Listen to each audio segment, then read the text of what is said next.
안녕하세요. 고향설화입니다. 고향의 따스한 숨결이 담긴 설화처럼 오늘도 고향설화가 여러분의 마음을 어루만지는 이야기를 전해드립니다. 오늘은 전편에 이어 2편을 들려드립니다. 구독과 좋아요, 알람 설정은 다음 영상을 만드는데 큰 힘이 됩니다. 행복한 하루 되시길 바라며 이야기 시작하겠습니다. 나흘째 되는 날 월아는 깨어났습니다. 하지만 그녀는 더 이상 예전의 월아가 아니었습니다. 그녀는 말을 거의 하지 않았고 식사도 거부했습니다. 하루 종일 방 안에 앉아 가락지를 바라보기만 했습니다. 월아야, 정신 차려. 손님들이 기다리고 있어. 기생집 주인이 그녀를 다그쳤습니다. 하지만 월아는 대답하지 않았습니다. 그저 가락지를 쓰다듬을 뿐이었습니다. 저 가락지, 뭔가 이상해. 맞아. 저걸 끼고 나서 월아가 완전히 달라졌어. 빼면 안 될까? 이미 시도해봤어. 안 빠진대. 그날 밤 월아는 자신의 방에서 혼자 중얼거리고 있었습니다. 미안해. 미안해. 내가 잘못했어. 돌려줄게. 돌려줄 테니까. 제발, 그만해줘. 하인이 문 밖에서 그 소리를 듣고 소름이 돋았습니다. 같은 시각, 홍련의 방. 홍련은 거울 앞에 앉아 있었습니다. 하지만 그녀는 거울을 보지 않았습니다. 아니, 볼 수 없었습니다. 거울 속에는 더 이상 그녀가 아닌 다른 여자가 보였기 때문입니다.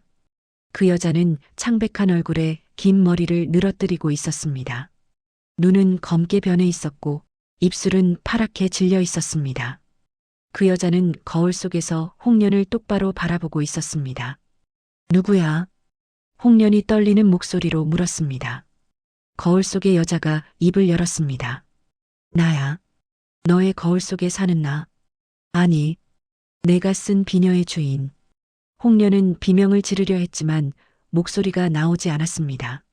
거울 속의 여자가 천천히 손을 뻗었습니다. 손이 거울을 통과해 나왔습니다. 내 비녀를 돌려줘.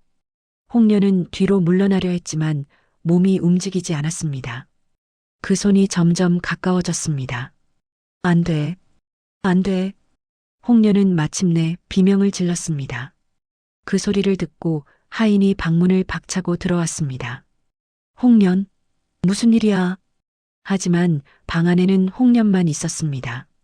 거울은 깨져 있었고 홍련은 바닥에 쓰러져 있었습니다. 그녀의 목에는 붉은 자국이 선명하게 남아 있었습니다. 마치 누군가 목을 조른 것처럼. 닷새째 되는 날 새벽, 설매는 우물가에 서 있었습니다. 그녀는 몽유병에 걸린 사람처럼 멍하니 우물을 내려다보고 있었습니다. 놀이개는 여전히 그녀의 허리춤에 달려 있었고 바람 없이도 계속 흔들리고 있었습니다. 설매야, 거기서 뭐해? 하인 하나가 그녀를 발견하고 소리쳤습니다. 하지만 설매는 대답하지 않았습니다. 설매. 하인이 그녀에게 달려갔습니다. 그 순간 설매가 움직였습니다. 그녀는 천천히 우물 난간에 올라섰습니다. 설매. 안 돼. 하인이 그녀를 붙잡으려 했지만 늦었습니다. 설매는 우물 속으로 뛰어들었습니다. 설매. 하인들이 달려와 밧줄을 던지고 그녀를 끌어올렸습니다. 설매는 의식이 없었지만 숨은 쉬고 있었습니다. 그런데 이상한 점이 있었습니다. 물에 빠졌는데도 놀이개는 전혀 젖지 않았습니다. 마치 물이 놀이개를 피해간 것처럼. 여섯째 날 밤, 취향루는 공포에 휩싸였습니다. 3명의 기생이 모두 이상 증세를 보였고 손님들은 발길을 끊었습니다. 취향루에 저주가 내렸대. 귀신이 붙었다던데. 거기 기생들이 이상해졌다며? 기생집 주인은 무당을 불렀습니다. 그녀는 방 안을 돌아보더니 고개를 저었습니다. 이건 보통 귀신이 아니에요. 뭐라고요? 원한이 너무 깊어요. 억울하게 죽은 혼이에요. 무당은 3 기생을 한자리에 불러 모았습니다. 월아, 홍련, 설매. 3 사람 모두 눈빛이 멍했고 얼굴은 창백했습니다. 이 장신구들 어디서 났습니까? 장사꾼한테 샀어요. 덕만이라는. 덕만, 그자를 당장 찾아야 합니다. 무당의 목소리가 급해졌습니다. 이 장신구들은 무덤에서 나온 겁니다. 그것도 순장된 여인의 것이에요. 순장? 주인이 놀라 물었습니다. 네. 살아있을 때 주인을 따라 죽은 여인. 억지로 관에 갇혀 질식사한 혼의 것입니다. 무당의 말에 방 안이 조용해졌습니다. 이 여인은 죽기 전에 맹세했을 겁니다. 자신의 물건을 훔쳐가는 자는 같은 고통을 겪게 하겠다고. 그 순간 촛불이 모두 꺼졌습니다. 어둠 속에서 여자의 웃음소리가 들렸습니다. 그리고 울음소리로 바뀌었습니다. 돌려줘. 내 것을 돌려줘. 세 기생이 동시에 소리를 질렀습니다. 살려줘. 숨을 쉴 수가 없어. 어두워. 너무 어두워. 그들은 목을 긁기 시작했습니다. 마치 숨을 쉬려는 듯이. 무당이 급히 주문을 외웠지만 소용이 없었습니다. 안 돼. 이 여인의 한은 너무 깊어서 제가 어쩔 수 없습니다. 덕만을 찾아야 합니다. 그가 이 물건들을 다시 무덤에 돌려놓아야 해요. 주인은 즉시 하인들을 보내 덕만을 찾게 했습니다. 그날 밤 월화는 결국 숨을 거두었습니다. 의원은 질식사라고 했습니다. 하지만 이상한 점은 그녀의 목에는 아무런 상처도 없었다는 것입니다. 다만 그녀의 얼굴은 극도로 일그러져 있었고 눈은 크게 뜨인 채였습니다. 그리고 그녀의 손에는 여전히 가락지가 끼워져 있었습니다. 이틀 뒤 홍련도 죽었습니다. 그녀는 거울 앞에서 발견되었습니다. 목에는 선명한 손자국이 남아 있었습니다. 옥비녀는 그녀의 머리에 꽂혀 있었고 이상하게도 비녀 끝에서 핏방울이 떨어지고 있었습니다. 설매는 아직 살아 있었지만 정신을 잃은 상태였습니다. 그녀는 계속 중얼거렸습니다. 물속이야. 숨을 쉴 수 없어. 차가워. 너무 차가워. 놀이개는 여전히 그녀의 허리춤에 달려 있었고 멈추지 않고 흔들리고 있었습니다. 덕만은 숨어 있었습니다. 소문을 들었기 때문입니다. 취향루에서 기생들이 죽어가고 있다는 소문. 그리고 자신을 찾고 있다는 소문. 이건 내 잘못이 아니야. 덕만은 계속 중얼거렸습니다. 난 그냥 물건을 판 것뿐이야. 귀신 같은 건 믿지 않아. 하지만 그의 손은 떨리고 있었습니다. 밤이 되자 덕만은 작은 주막에 숨어 있었습니다. 그는 술을 마시며 애써 진정하려 했습니다. 괜찮아. 괜찮을 거야. 그때였습니다. 문이 열리며 누군가 들어왔습니다. 취향루의 하인들이었습니다. 덕만은 도망치려 했지만 하인들에게 붙잡혔습니다. 나 줘. 조용히 해. 우리 주인님이 당신을 찾고 있어. 덕만은 결국 취향루로 끌려갔습니다. 기생집 주인, 무당, 그리고 몇몇 하인들이 덕만을 둘러싸고 있었습니다. 덕만, 이 장신구들 어디서 났느냐? 주인의 목소리는 차갑고 날카로웠습니다. 덕만은 입술을 깨물었습니다. 그냥 장터에서. 거짓말. 무당이 소리쳤습니다. 이 물건들은 무덤에서 나온 것이오. 당신이 파헤친 거지? 덕만의 얼굴이 창백해졌습니다. 난 사실대로 말해. 안 그러면 당신도 저 기생들처럼 될 거야. 주인이 위협했습니다. 덕만은 결국 무너졌습니다. 제가 무덤을 팠어요. 그는 떨리는 목소리로 모든 것을 고백했습니다. 그날 밤 무덤을 찾은 것, 삽으로 땅을 판 것, 관을 열고 장신구를 꺼낸 것, 그리고 그것을 팔아 돈을 번 것. 방 안에는 침묵이 흘렀습니다. 무당이 천천히 고개를 끄덕였습니다. 역시 그랬군요. 그 장신구들은 순장된 여인의 것이요. 순장? 덕만이 떨리는 목소리로 물었습니다. 그래요. 조선 초기까지만 해도 있던 악습이지. 주인이 죽으면 시녀나 하인을 함께 묻는 거요. 무당의 목소리가 낮아졌습니다. 그 여인은 살아있을 때 자신이 아끼던 장신구를 몸에 지니고 있었소. 가락지, 비녀, 놀이개. 그것들은 그녀가 사랑하던 사람에게서 받은 선물이었을 거요.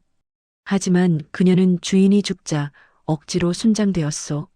살아있는 채로 관에 갇혀 천천히 질식사했지. 덕만의 얼굴이 더욱 창백해졌습니다. 그 여인은 죽어가면서 맹세했을 거요. 누구든 자신의 물건을 훔쳐가는 자는 자신과 똑같은 고통을 겪게 하겠다고. 그래서 기생들이 덕만이 중얼거렸습니다. 그래요. 가락지를 낀 월화는 질식사했소. 관 속에서 숨을 쉬지 못하고 죽어간 그 여인처럼 비녀를 꽂은 홍련은 목이 졸려 죽었소. 누군가에게, 아니, 무언가에게 목 졸려 죽은 거지. 그리고 놀이개를 찬 설매는 물에 빠져 죽으려 했소. 아마 그 여인도 물과 관련된 죽음을 겪었을 거요. 무당이 한숨을 쉬었습니다. 이 모든 게 당신 때문이요, 덕만. 덕만의 다리가 풀썩 주저앉았습니다. 아니야. 난 몰랐어. 난 그냥 몰랐다고? 무덤을 파면서 몰랐다고? 주인이 소리쳤습니다. 당신은 돈 때문에 죽은 자를 모독했소. 그리고 그 대가를 치르는 건 무고한 사람들이었지. 덕만은 고개를 떨구었습니다. 무당이 그에게 다가왔습니다. 이제 방법은 하나뿐이요. 뭔데요? 당신이 직접 그 무덤으로 가서 장신구들을 원래 자리에 돌려놓아야 하오. 그러면 끝나는 거요? 아마도. 하지만 무당이 말을 멈췄습니다. 하지만 그 여인의 한이 당신을 용서할지는 모르겠소. 덕만의 온몸이 떨렸습니다. 그날 밤 덕만은 세 개의 장신구를 품에 안고 산으로 향했습니다. 월화의 손에서 억지로 뺀 가락지, 홍련의 머리에서 빼낸 옥비녀, 그리고 아직 살아있는 설매의 허리춤에서 떼어낸 놀이개. 하인 둘이 그를 따라왔지만 산 입구에서 멈춰 섰습니다. 우린 여기까지만. 혼자 가시오. 덕만은 고개를 끄덕이고 혼자 산길을 올랐습니다. 달은 뜬 검은 구름에 가려져 있었고 바람은 차갑게 불었습니다. 괜찮아. 그냥 돌려놓고 오면 돼. 그의 심장은 미친 듯이 뛰고 있었습니다. 마침내 그 무덤에 도착했습니다. 무덤은 예전 그대로였습니다. 아니, 더 음산해 보였습니다. 덕만은 무덤 앞에 무릎을 꿇었습니다. 죄송합니다. 그는 떨리는 손으로 장신구들을 꺼냈습니다. 제가 잘못했습니다. 이제 돌려드릴게요. 그는 삽으로 다시 땅을 파기 시작했습니다. 얼마 지나지 않아 관이 다시 드러났습니다. 덕만은 관 틈 사이로 장신구들을 하나씩 넣었습니다. 가락지, 비녀, 놀이개. 이제 됐죠? 제발 용서해 주세요. 그 순간 바람이 멈췄습니다. 완전한 고요가 찾아왔습니다. 덕만은 안도의 한숨을 쉬었습니다. 끝났어. 드디어. 그때였습니다. 관 뚜껑이 움직이는 소리가 들렸습니다. 뭐야? 관 뚜껑이 천천히 열리며 안에서 하얀 손이 나왔습니다.